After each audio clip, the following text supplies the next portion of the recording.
This is a 1982 Gibson The V. After I bought it and posted a short on it, I got a comment from somebody saying it was his and it was stolen.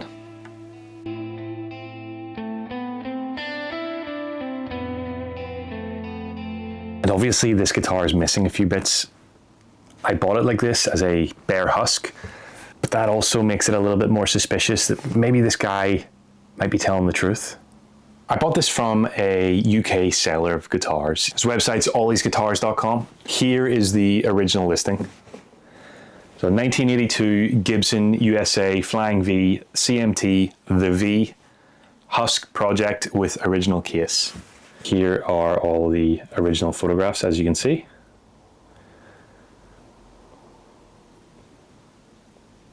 So part of his description here, he says, I've split this one for parts, hopefully opening up to someone for a custom guitar project. Pop your own pickups, hardware in, and you're ready to go. Now, the price he was asking for is $1,600. Yeah, it's expensive. Yeah, it's an overpayment. However, I'll say what I say all the time whenever people say, oh, you overpaid for that, you overpaid for that. Find me another one. Find me another one for that price that's a bare husk that I can do whatever I want to it. Anyway, that's not part of the story, so let's move on. Of course, before buying this, I did reach out to Ollie and I asked him, why is this a bare husk? Why have you split it for parts? Seemingly upfront and honest with me. I believed what he had to say, and basically he had it for sale for quite a while. It wasn't selling, and he was going to make more money by splitting it for parts. Now, this is something I have done in the past, not with such an expensive guitar, more with Fender Stratocasters, Telecasters, that kind of thing.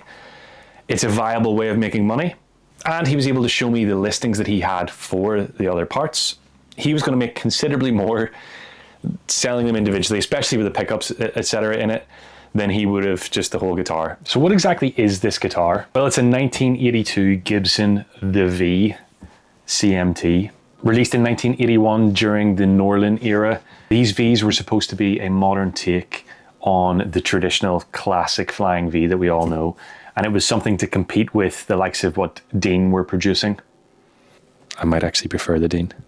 And it was geared towards rock and metal players of the time. It was built with a mahogany body, a curly maple top, hence the name CMT, a 3-piece maple neck, and a beautiful ebony fretboard.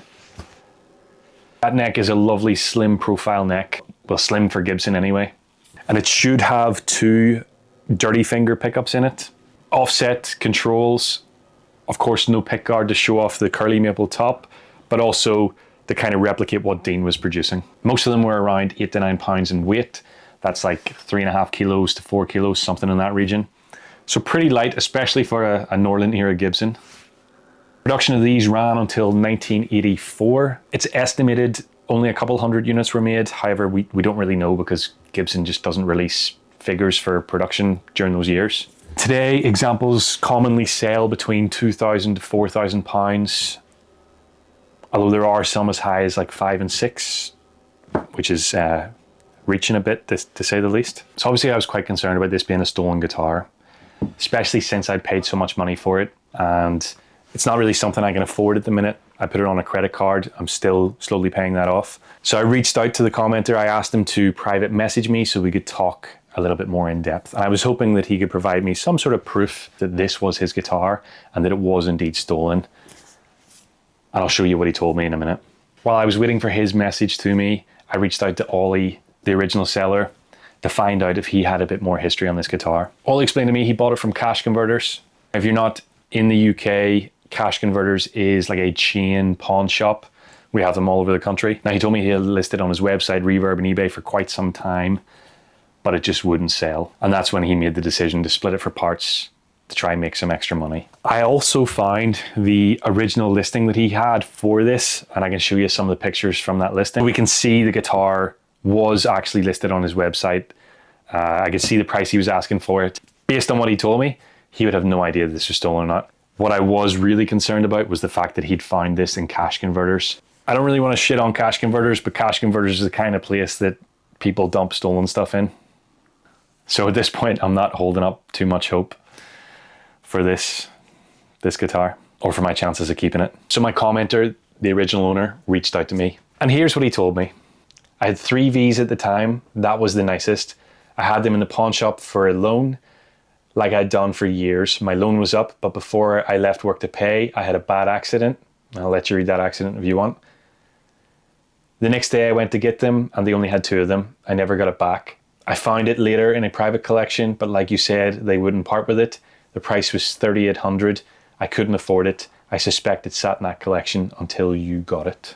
I'm not here to shit on his story. I'm not here to call him a liar. In fact, I actually believe everything he's telling me. And I'm not here to belittle him in any way, but here's my thoughts. He's left the guitar along with others into a pawn shop as collateral for a loan. Unfortunately, he hasn't made it in time to pay the loan, and the pawn shop sold his guitar. Now, he had a really nasty accident. However, is it theft? My opinion is no. The second thing he says in this is that it was in a private collection, he wouldn't part with it, and the price was $3,800. A little bit contradictory there, because it seems like he's selling it for $3,800, but also he wouldn't part with it. I'm not sure exactly what he means there. Possibly it was for sale in a private collection for $3,800. He wasn't willing to pay that, so he wouldn't part. I'm not sure, but anyway. So I replied. He responded, I was a loyal customer for years. I did it with them. They assured me I was okay. They took it anyway. Not much you can do. I view it as a theft. When I originally read the comment and all the scenarios were racing in my mind, I thought it was going to be something like someone broke into my home and stole the guitar, something like that there. Like I said, I don't view this as a theft. However, I can completely sympathize with the guy and I do feel sorry for him. We got into talking a little bit more about it and he was able to tell me some things. He said there was a gold and brass hardware on it when he lost it. The best gold Grovers you could get: brass nut, brass blocks around the pickups, brass toggle switch, gold Gibson Tune-o-matic tailpiece with fine tune adjustment, gold Gibson Tune-o-matic bridge with brass saddles. The truss rod cover was gold with my name engraved on it. Most of that wear on the back was caused by my belt buckle. Looks to have been stripped more than once since I last seen her. Someone tried to put it back to stock like when I bought it new. Even the strap locks were gold diamonds. And then he asked me, could he buy it back from me? So obviously I had a lot to consider here, and I asked for some proof that this was his guitar. I wanted something a little bit more than just the marks behind the bridge are distinct and he caused them with a aftermarket tremolo or vibrola. He sent me these photographs. This is one of him playing. Here's another one outside his house, and also the guitar in his collection. These pictures just prove that he had one of these guitars. They add a little bit of credence to his story, but it doesn't prove that this is his guitar. So I was hoping for a little bit more. Maybe a serial number being written down or photographed, or maybe some of the original case candy, because I really don't have that.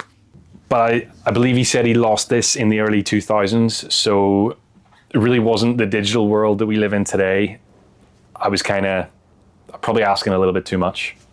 However, the next message he sent me was a little bit more promising. He said, that's not the original case either. When I lost it, it was already thrashed.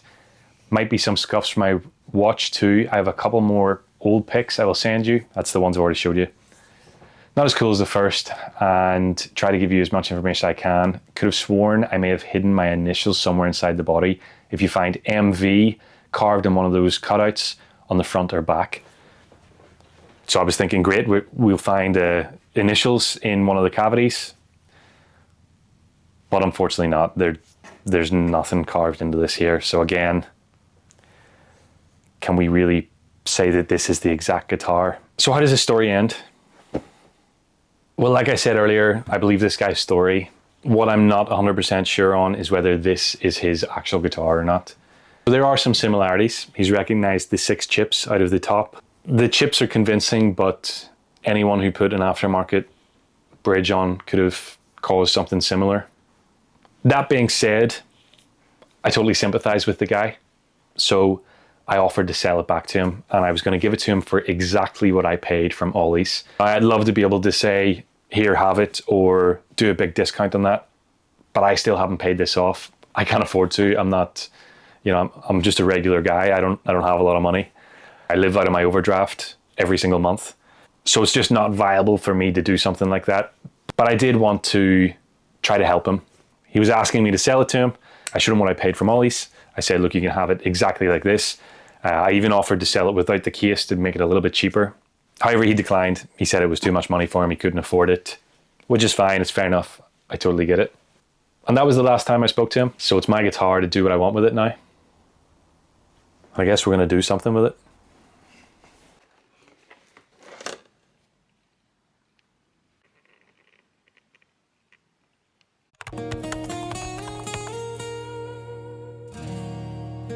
Assuming this is the same guitar, I think the biggest mystery for me is how does it get from a private collection where the guy's asking 3,800 for it to cash converters? Unless it was stolen from the private collection.